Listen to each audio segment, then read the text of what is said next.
You're seeing the challenges for those businesses to also get leverage. If you look through the SME sector, the same thing is happening.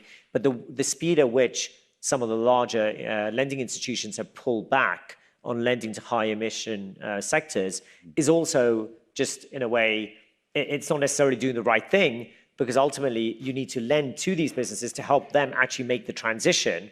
And ultimately, still, as a community, we're still massively reliant on fossil fuels, right?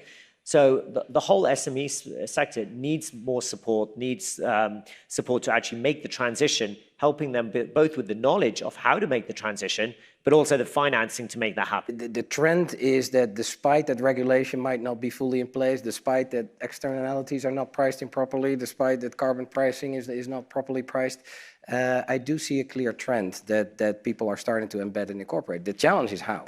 We've really moved. So the debate now in Davos was not around, should we do this? What are our targets? What are our pledges? The debate is now really on how. In my case, specifically with our company, Clarity AI, what we try to help doing is measurement, right? So in terms of, in order to prioritize where to focus or which companies you invest in or what areas do you focus on to have a better impact, of course, you need to measure first. So the way we use technology for that is in various ways. So for the data part and Scope 3, as you were saying, is a huge challenge, is helping investors and companies assess Scope 3 using estimation models, so machine learning models.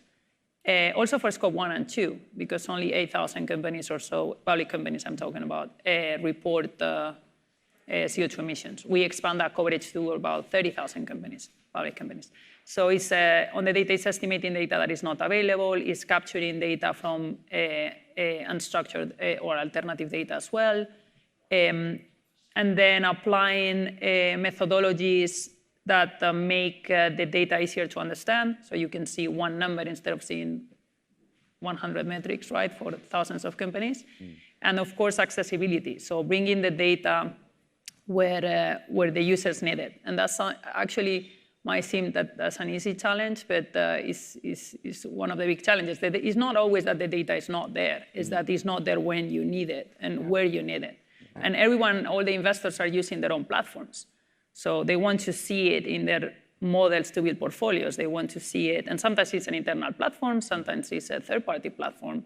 They want to see it in the reporting tools, in the accounting tools. So it's also about going where they are and be giving them the information they need in the moment, right? And that's not as easy as it sounds.